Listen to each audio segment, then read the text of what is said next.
like to be up here. I'm usually there just serving waffles and virtual muesli, but I guess I'm on stage today. Thank you, Tamara, for choosing me as a speaker this month. I have so much respect for all the other speakers that have come before me. This is insane. This is really surreal. Let me just see what all this technology is about. Okay, perfect. Cool. All right, so my name is Vince. I'm the head chef and co-owner of Naeem Restaurant. And yeah, I'm here to just share a little bit about myself and this topic of abundance. Here we go. So the whole journey of becoming a chef for me started as something I never really planned. Let's go way back. Growing up in San Francisco was an amazing childhood. I now actually take it for granted how diverse the city really is, especially with food. You could have Mexican food from the Yucatan Peninsula for breakfast, and then have something like Northern Vietnamese food for lunch. And then if you really wanted to, you could have a 12-course tasting menu for dinner at a fancy 3 Michelin star restaurant. It is like that in San Francisco. It's crazy.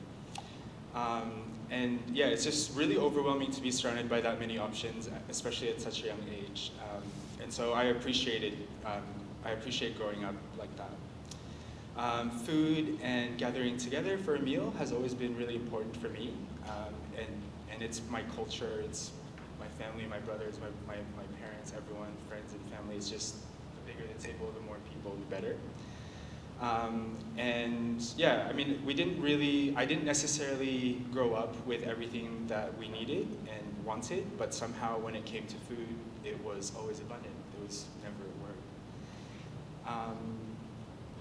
And then, so after high school, I went to New York University and I attended the School of Public Health. There, I fell in love with my nutrition course and studying food. So I guess this was the beginning of my relationship with food. I became really interested in the chemistry of it all. I became interested in how food works and how it affects our bodies, and I just soaked up all the science behind it.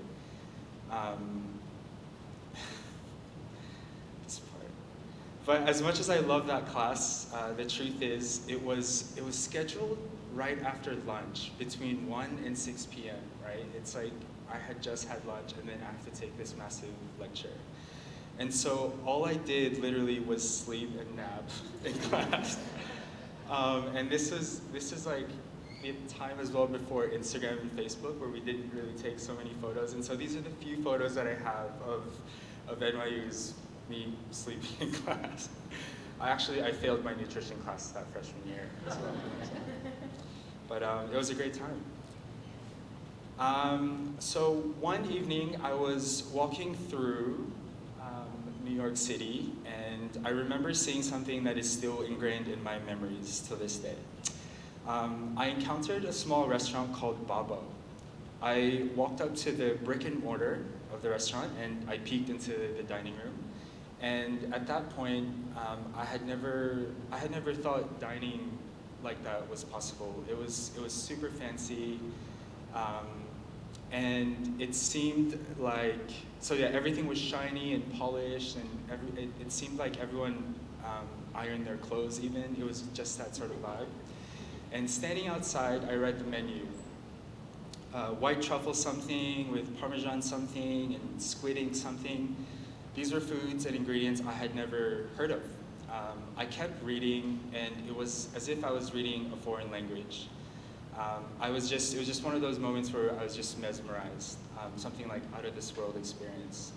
And I really hope Babo is still open today. Then I saw 2 chefs in a dirty alleyway, and they were tipping out like a massive pot of bones into a rubbish bin. They had just probably been using that for making stock or something that night. But this triggered something in me. Those 2 strangers were like superheroes. I immediately wanted to become one of them. I immediately wanted to become a chef. I guess there's just something about a filthy New York City alleyway as well. So suddenly I didn't want to read about food from a textbook anymore. I wanted to cook food. Or maybe I just wasn't ready enough for NYU and I was meant to be a chef after all. I spent the rest of my freshman year using my student loan money to eat out everywhere I could. Yeah, I ate instead of buying textbooks that year. I still do that till this day. I spend every dollar I can to eat. So I ended up dropping out of NYU and immediately went back to San Francisco where I enrolled at the Le Cordon Bleu Academy and I graduated in 2011. All right, and then, yeah, so then an opportunity came up to do an apprenticeship in Brisbane, Australia, of all places. Does anyone remember a restaurant called Mondo Organics in West End? You do? Yeah. If Naeem could be half the restaurant that Mondo was, I'd be the happiest chef in the world. That experience was being reborn. I knew I had found my passion. I still dream of that restaurant and carry a lot of values I learned from there. Yeah, it was like, I'd never seen like fresh turmeric root being juiced and they made this like turmeric ginger pineapple juice in the morning. I was just like, what? Like, that's so amazing. It's just one of those like early memories that really stick to me still. And then from then on, I dove into the world of fine dining where cooking was at its finest. I figured might as well work with the best of the best. I also felt like I missed out on a premier education at NYU, so I decided to work in premier Michelin star restaurants to make up for it. Everything they say about chef life is so true, and I sure did live the chef life. I'll just let you imagine what that's like.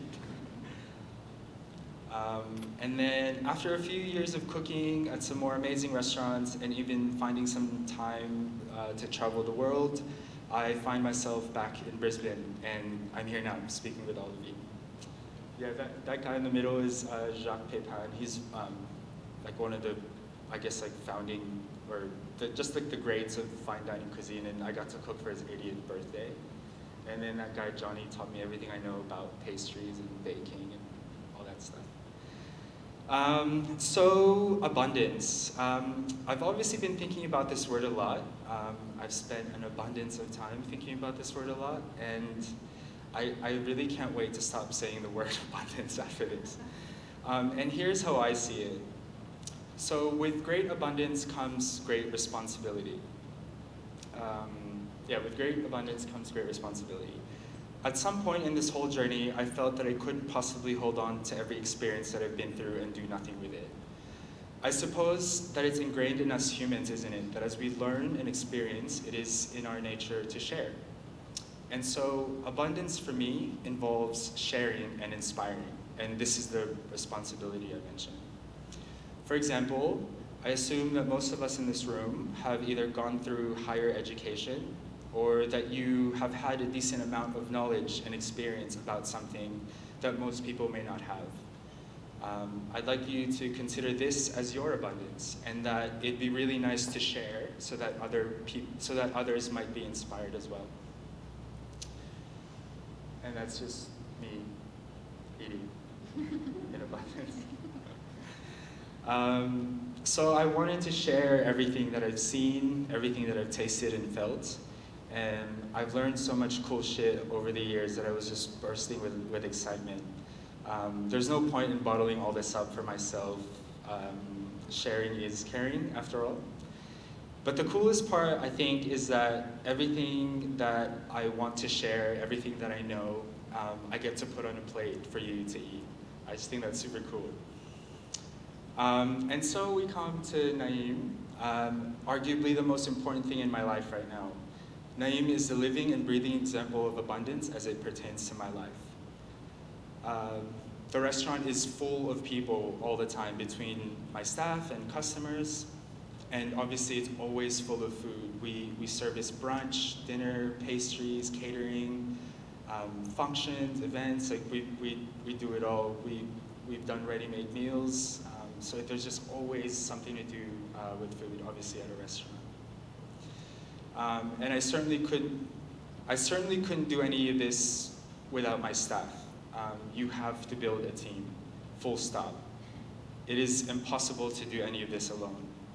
And it is a pleasure to work with an abundance of support and talent. So I always just keep that in mind.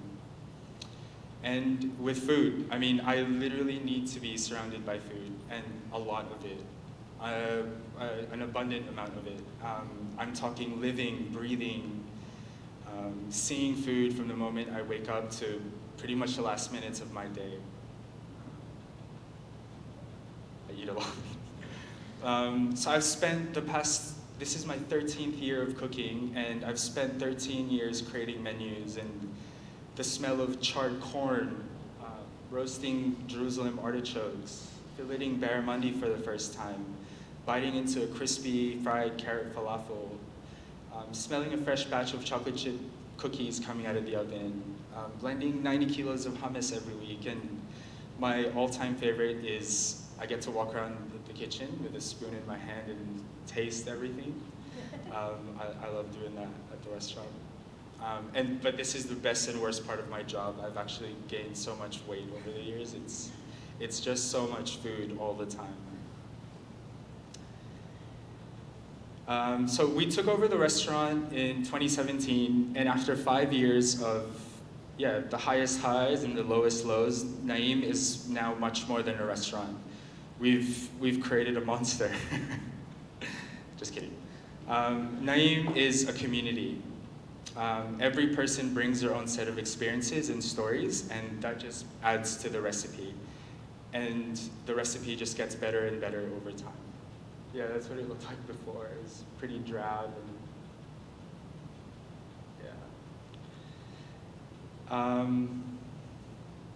there's BJ. BJ's actually in the audience, my business partner. And then Felipe is my GM. Between the three of us and Hillary, we run the show at Naeem. And so this is my favorite definition of abundance, is when we gather resources to create. At Naeem, we take risks, we develop as hospitality professionals, we reimagine the idea of what tastes good, and I think we have a lot of fun doing that along the way. What ends up on your plate at Naeem is a full collaboration. It takes so much to make everything happen. And these are just some of my favorite photos that I've taken over the years. I love charred grapes. Zook is a green chili paste, that's up there. The Toasties during lockdown. Yeah, just some of my favorite photos. And so I'll end with this. I've learned that abundance doesn't mean anything if it's not shared. Whether it's your ideas, your talent, your time, even money for that matter, there's no point in having so much just to keep it all to yourself. Do something with it that might inspire someone else. Imagine if we all shared our abundance. Thank you.